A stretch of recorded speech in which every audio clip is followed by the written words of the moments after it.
Hello दोस्तों, एक बार फिर स्वागत है आपका इस हमारे चैनल पर। और मैं हूं वरुण और हम बात कर रहे हैं इतिहास की। इतिहास में हमने बहुत सारी चर्चाएं कर ली है। प्राचीन भारतीय इतिहास में हमने उत्तर भारत तो निपटा दिया, दक्षिण भारत की हम पूरी चर्चा कर रहे थे। दक्षिण भारत में संगम युग पढ़ रहे थे। संगम युग में पिछले से पिछले वीडियो में हमने चेर वंश की बात कर ली, लास्ट वीडियो में हमने पांड्य वंश की बात कर ली, और अब इस वीडियो में हम क्या बात करने वाले हैं? The one and only Chola राजवंश।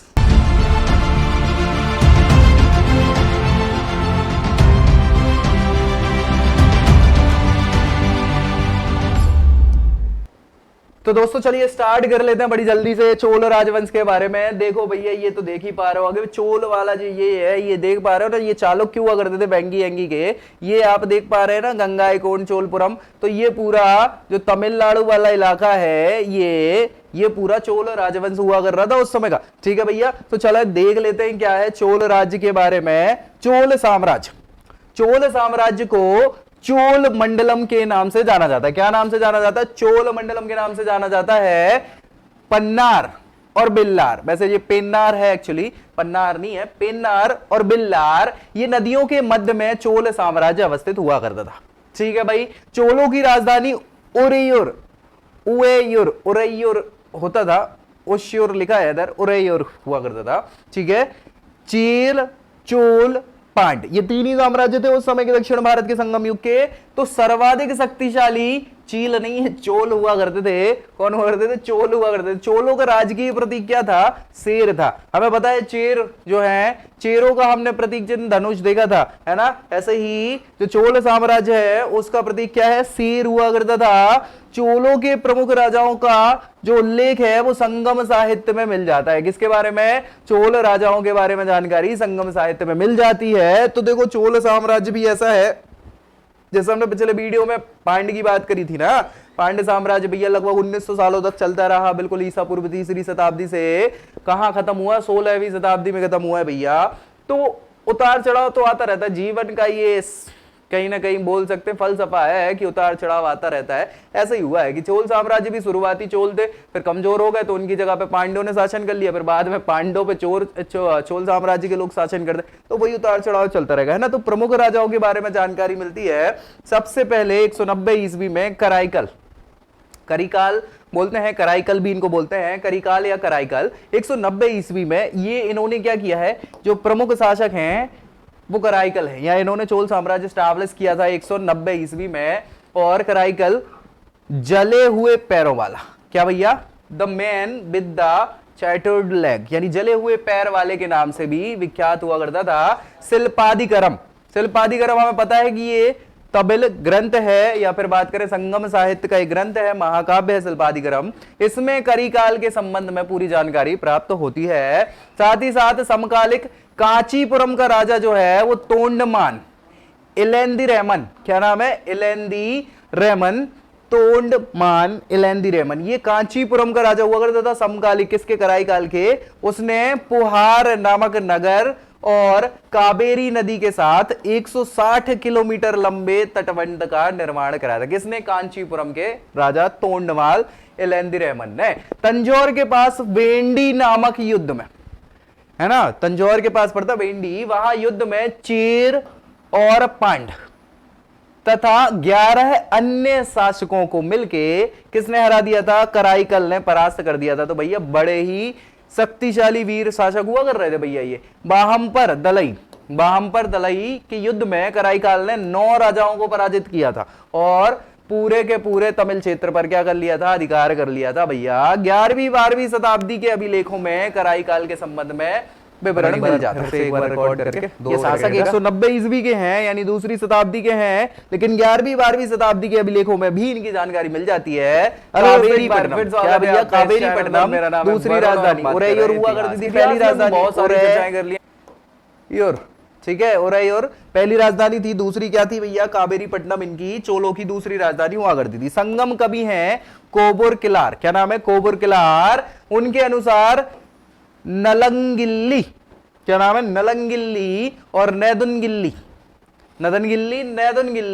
इनका जो गृह युद्ध हुआ वो कब हुआ? कराईकाल के, या कराईकल, है ना, कराईकाल के बाद हुआ। जिससे चोल शक्ति क्या हो गई, कमजोर हो गई, क्षीण हो गई भैया। और इसके बाद क्या होने लग गया, कमजोर शासक आने लगे। तो अन्य चोल शासकों की अगर हम बात करें, संगम साहित्य के अनुसार कराईकल के बाद सिंघनान नामक शिव भक्त शासक का शासन होता है। और बता है जिसने 70 शिव मंदिरों का निर्माण कराया है। वो ऐसा है कि सिंघनान शासक का नाम है कराईकल के बाद जो शिव भक्त हुआ करता था। 70 शिव मंदिरों का निर्माण उसने करवाया था। पूर जगह का नाम है। पूर के युद्ध में सिंघनान ने चेर के राजा जो थे कणिक्कास इम्पोराई, क्या नाम है, कणिक्कास इम्पोराई को हरा दिया था। नीलकांत शास्त्री जो है ये इतिहासकार है भैया। इन्होंने शासक का समय 4वीं या 5वीं शताब्दी के आसपास का बताया है। क्या बताया, 4वीं से 5वीं शताब्दी के आसपास। तो भैया ये शक्तिशाली शासक जो हुए हैं सिंघनान, ये 4वीं 5वीं शताब्दी में हुए होंगे। चोलों का पुनरुत्थान भैया फिर से खत्म हो गए थे ना ये 4वीं 5वीं शताब्दी के बाद, फिर क्योंकि पांडवों ने कब्जा कर लिया था एक प्रकार से, है ना, पांडवों के अधीन आते थे चोल। फिर भैया इनका पुनरुत्थान होना चालू होगा। तो उपयुक्त दीर्घकालीन प्रभुत्वहीनता के पश्चात 9वीं सदी में, 6वीं से 9वीं सदी तक तो भैया कमजोर रहे ना। 9वीं सदी के मध्य से चोलों का फिर से उत्थान होना चालू हुआ और चोल वंश का संस्थापक इस बार विजयालय हुआ। कौन हुआ, विजयालय। भैया ये कई बार पूछ लिया जाता है। इनिशियली जो चोल वंश के संस्थापक थे वो कराईकल हुआ करते थे और द्वितीय चोल वंश जो मान लिया जाता है उसके जो संस्थापक हैं वो विजयालय हैं। 850 से 870-71 मतलब 20-21 सालों का शासन इन्होंने किया है।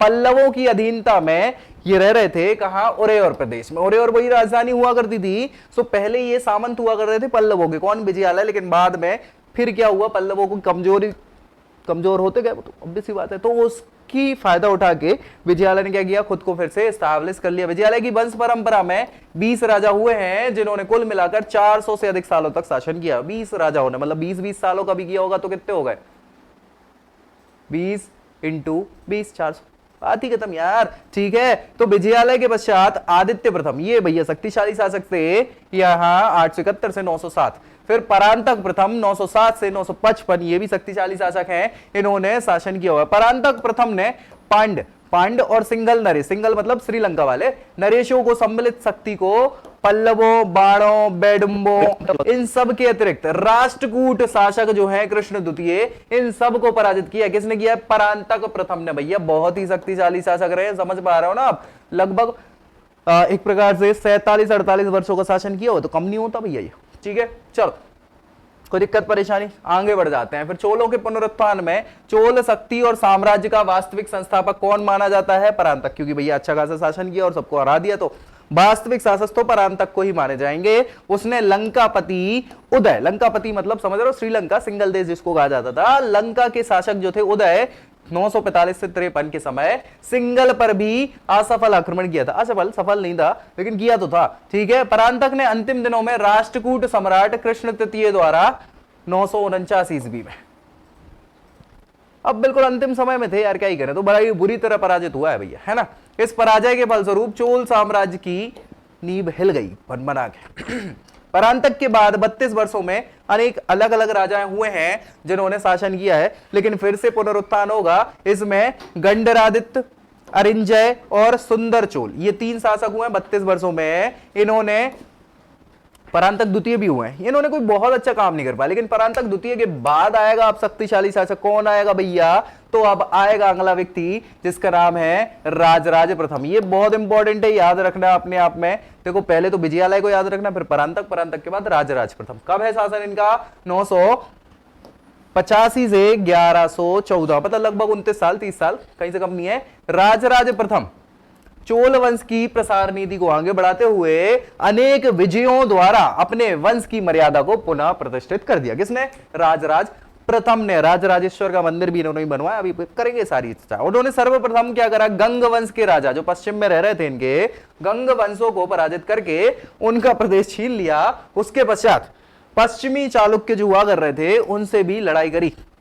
ठीक है, और इसके विपरीत राजराज को दक्षिण में भी आशातीत सफलता मिली। आशातीत मतलब जो वो आशा कर रहे थे उस हिसाब से दक्षिण भारत में भी इनको पूरी सफलता प्राप्त हो जाती। उन्होंने केरल के राजा हैं उनको पराजित किया, पांड्यों को पराजित कर दिया। मदुरै और कुर्ग में इन्होंने क्या किया, अपना शासन स्टैब्लिश कर लिया, मतलब उसको छीन लिया इनसे, किनसे, पांड्यों से छीन लिया। ठीक है भैया, यही नहीं, राजराज ने सिंघल पर भैया आक्रमण कर, सिंघल मतलब श्रीलंका पर आक्रमण करके उत्तर प्रदेशों को जीत लिया, श्रीलंका के। ठीक है, और अपने राज्य में मिला लिया। राजराज ने पूर्वी चालुक्य, पश्चिमी चालुक्यों द्वारा ही है, पूर्वी चालुक्यों पर भी आक्रमण करके, ये बेंगी के चालुक्य कहलाते थे, वो वातापी के चालुक्य कहलाते थे, तो बेंगी के चालुक्य को हरा के बेंगी को भी जीत लिया। किंतु इसके बाद पूर्वी चालुक्यों ने क्या कर दिया, शक्ति वर्मन को प्रतिष्ठित किया और अपनी पुत्री कुंदवा का विवाह शक्ति वर्मन से कर दिया, विमलादित्य से, उसके छोटे भाई से। कलिंग के राजा गंग राजा बेंगी पर दृष्टि गड़ाए थे और राजराज ने उन्हें भी पराजित कर दिया। तो भैया क्या ही कर सकते हैं। ठीक है, राजराज के बाद आ जाएंगे राजेंद्र प्रथम, ये भैया उनके पुत्र होंगे। सो 1012 से 44, ये भी अच्छे शक्तिशाली शासक हैं। पुत्र राजेंद्र प्रथम, है ना, सिंहासन आरूढ़ हुए और राजेंद्र प्रथम भी अत्यंत शक्तिशाली सम्राट हुए भैया, बात ही अलग है। चेर पांड सिंघल जीता और उन्हें अपने राज्य में मिला लिया। क्या ही बचा भैया, पश्चिमी चालुक्यों को भी पराजित किया और राजधानी को ध्वस्त कर दिया और उन पर पूर्ण विजय प्राप्त नहीं कर पाया हालांकि, लेकिन ठीक है, क्या ही कर सकता है, जितना जीत पाया उतना ही सही है। राजेंद्र के 2 अन्य सैनिक अभियान भी हुए हैं जिसमें बहुत ही ज्यादा उल्लेख मिलता है इनका, इनकी मतलब वीरता का प्रदर्शन होता है। पहला सैनिक अभियान जो किया था वो पूर्वी समुद्र तट मतलब बंगाल की खाड़ी वाले में, जिसमें कलिंग, तो यहाँ हम इस वीडियो में बात करने वाले हैं ये राजा जो थे इन सबको पराजित करता हुआ बंगाल तक पहुंच गया भैया, कहीं से खराब नहीं है। पश्चिम में और दक्षिण बंगाल को 3 छोटे राजाओं को पराजित करके एक साथ शक्तिशाली पाल राजा थे उस समय, महिपाल। कौन चल रहे थे, महिपाल, पाल वंश के शासक थे, हमने बात करी हुई है ना बंगाल के पाल में, नहीं हो तो देख लेना वो वीडियो। तो महिपाल को भी पराजित कर दिया था। इस अभियान का कारण अभिलेखों के अनुसार क्या था कि इनको चाहिए था गंगा जल। अब गंगा तो दक्षिण में बहती नहीं है, दक्षिण की गंगा तो गोदावरी है, तो दक्षिण भारत से उत्तर भारत तक गंगा का जल लेने गए थे और उसके बाद गंगाई कोंडपुरम की इन्होंने उपाधि धारण करी थी। ठीक है, तो भैया यह भी ज्ञात होता है कि पराजित राजाओं को यह जल अपने सिर पर ढोना पड़ा था भैया, अपने सिर में लेके आए थे वो सारे राजा।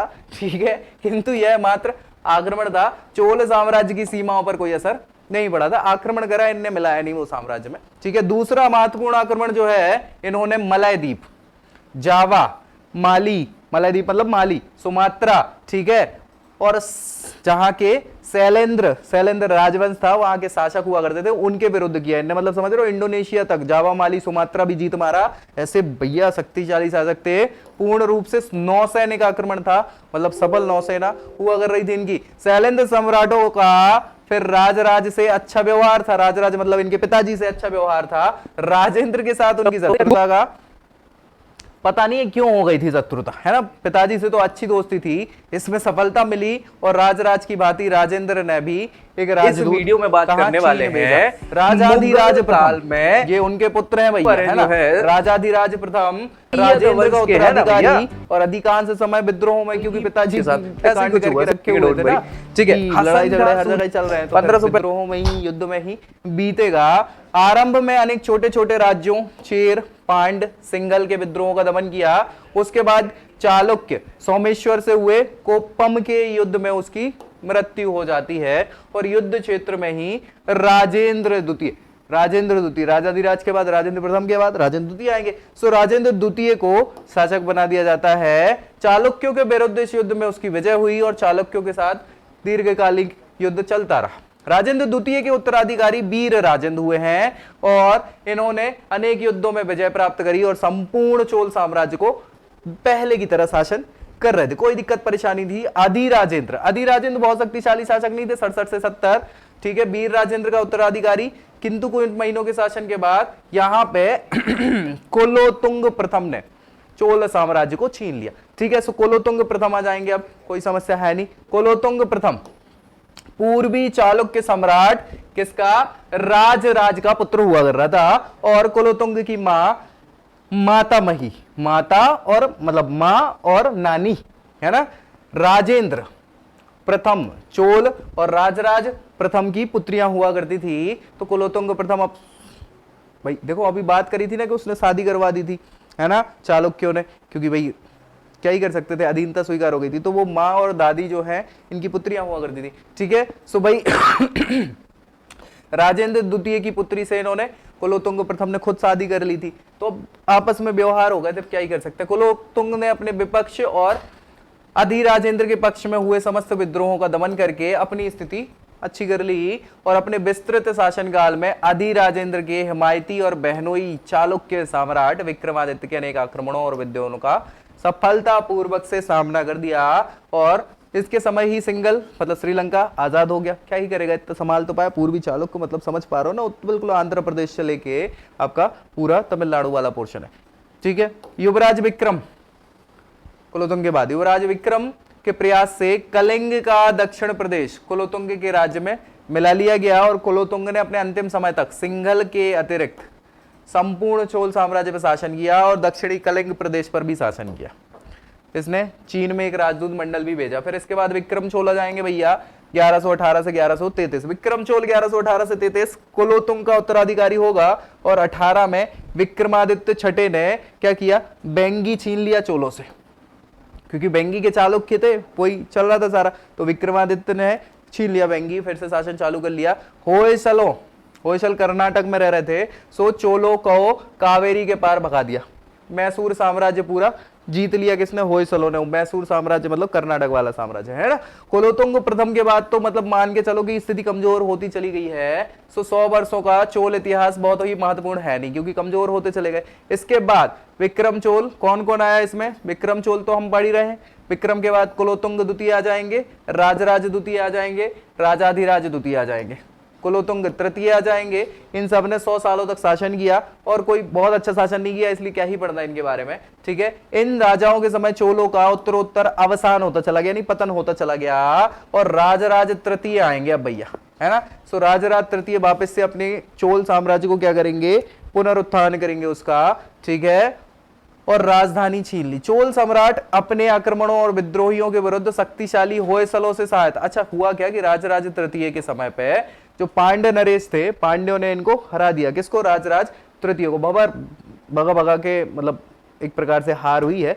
सो ये होल्स है जो कर्नाटक में होलसेल वंश चल रहा था ना, कावेरी के उत्तर वाला पूरा पोर्शन, वहां से मैसूर साम्राज्य, इनसे सहायता मांगी किसने, राजराज तृतीय ने। उनने सहायता तो करी, ये मान के चलो आप किसी से सहायता मांग रहे हैं यानी कमजोर हैं, तो स्थिति वो दुर्बल होती चली जाती है, वही समस्या होती है। और क्या हुआ कि इस कारण से धीरे धीरे हाथ की कठपुतली बन गया। कौन भैया, ये राजराज तृतीय, किसकी, होयसलों की कठपुतली बन के रह गए। और राजराज को एक बार पांडवों से पराजित होकर भागते समय कोप्पेरुंजिंग, क्या नाम है, कोप्पेरुंजिंग के आक्रमण में बंदी बना लिया गया और फिर छोड़ भी दिया गया। तो मतलब बहुत कमजोर शासक है, कोई बहुत अच्छा शासक नहीं रहा है। राजेंद्र तृतीय आखिरी शासक हैं जिन पे हमें बात करना है, अभी कर ही रहे हैं मतलब इनके बारे में, और क्या ही है, अंतिम राजा हुआ है, ठीक है। इसके बाद क्या है कि राजेंद्र को पांड्यों के विरुद्ध कुछ सफलता मिल गई थी, तो भाई शक्तिशाली शुरुआत में लग रहा था कि जीत जाएंगे, लेकिन फिर अब इनने बार बार उंगली करना चालू किया तो पांड्यों ने फोड़ डाला। पांडवों ने बोला तो अब हारने लग गए तो डरे तो कहां, होयसलों से। ऊपर से ये सहायता मांगना चालू करे। अब होयसलों ने सहायता करी तो बच तो गए। बचने के साथ समस्या क्या हुई कि अब किसी ने आपकी मदद करी तो उसकी कठपुतली बन के रहेगा। अब कठपुतली बन के रहेगा तो अपने खुद के निर्णय नहीं ले पाओगे ना भाई। आप जब खुद के निर्णय नहीं ले पाओगे तो जनता आपसे क्रोध होना चालू हो जाएगी, तो माहौल दिन प्रतिदिन पतन की ओर अग्रसर होते चले जा रहे हो चोल राजवंश, ठीक है भैया। तो किंतु ऐसा प्रतीत होता है कि तेलुगु चोल साम्राज्य पर गंडगोपाल तिक्क राजराज तृतीय की नाम मात्र अधीनता से शासन कर रहा था। गणपति काकतीय के कांची आक्रमण के पश्चात तिक्क ने उसी की अधीनता स्वीकार कर ली और जटावर्मन सुंदर पांड्य, ये भैया बहुत शक्तिशाली पांड्य राजा हुए हैं, है ना। सो इन्होंने उत्तर पर आक्रमण किया और चोलों को पराजित कर दिया। इसके बाद चोल शासक पांड्यों के अधीन रहे हैं। समझ में आई, तो हमने वो पढ़ाई था, है ना। तो पांड्यों के अधीन रहे और यह स्थिति 1310 में मलिक काफूर ने आक्रमण किया था। मलिक काफूर समझ रहे हैं कौन है, वो सेनापति हुआ करता था अलाउद्दीन खिलजी का, हमने बात करी हुई है, तो आप देख लेंगे वो वीडियो तो आपको समझ में जाएगा। तो उसने आक्रमण किया और आक्रमण के बाद ये स्थिति समाप्त हो गई, चोल खत्म ही हो गए, क्या ही कर सकते हैं, ठीक है। चोल साम्राज्य साधारणतया अपने राज्य का आरंभ अपने यौव राज्याभिषेक से मानते थे। युवराज के अभिषेक से मानते थे और इसीलिए उनके काल के कुछ आरंभिक वर्ष उसके तत्काल पूर्ववर्ती सम्राट के कुछ अंतिम वर्षों में समानता प्राप्त होती है। मतलब कहने की बात यह है कि राजा है तो राजा शासन कर रहा है, राजा का पुत्र है जो युवराज कहलाएगा, है ना। सो पुत्र का जैसे ही अभिषेक होता था, युवराज अभिषेक, कि अब वो बड़ा हो गया है, अब उसको हम कुछ कुछ शासन, तो उसका साम्राज्य और राजा का अंतिम साम्राज्य उसी समय होगा ना, जब वो अंत चल रहा होगा तभी युवराज का शासन स्टार्ट होगा। तो कुछ कुछ समय जो है वो समानता मिलती है कि भैया ये समय इनका भी इंक्लूड हो रहा है। मान लेते हैं 970 से इधर 980 तक जो है वो ये राजा रहे हैं, लेकिन 970 में इनका क्या हो गया था, युवराज अभिषेक हो गया था, तो 970 से इनका राज्य माना जाएगा कि इनका शासन चल रहा था। तो कई बार वो समानता मिल जाती किस किस की, राज्यों में जो पुत्र है और युवराज है, मतलब राजा है और उसका जो पुत्र युवराज है, उनके कार्यकाल में क्या है, समानता मिल जाती। तो वो कोई समस्या की बात है नहीं, है ना। चलिए, इसके साथ ही खत्म हो जाएगा आपका क्या, चोल साम्राज्य। और अब हम बात करेंगे किसकी, संगम कालीन प्रशासनिक आर्थिक सामाजिक व्यवस्था के बारे में। देखो हमने तीनों राजवंश पढ़ लिए भाई, पढ़ लिए ना। हमने सबसे पहले चेर वंश की बात करी थी, है ना। चेर साम्राज्य के बाद फिर हमने पिछले वीडियो में पांड्य पढ़ा, है ना। पांड्य के बाद हमने अभी इस वीडियो में चोल साम्राज्य पढ़ लिया। और ये तीनों के तीनों क्या हैं, ये तीनों संगम युग के हैं। क्या है, संगम युग के हैं। तो संगम साहित्य में इनकी जानकारी मिल रही। अब संगम साहित्य में इन वंशों की जानकारी तो मिल रही थी, साथ ही साथ इनकी सामाजिक आर्थिक राजनीतिक जो भी है, सामाजिक आर्थिक राजनीतिक सारी स्थितियों के संबंध में जानकारी मिलती है, किसमें, संगम साहित्य में। तो नेक्स्ट वीडियो में हम पूरी प्रशासनिक व्यवस्था की, सामाजिक आर्थिक राजनीतिक सारी व्यवस्था की बात करेंगे संगमकालीन युग की, यानी संगम युग की। समझ में पा रहे हो। मिलते हैं नेक्स्ट वीडियो में, तब तक के लिए जय हिंद।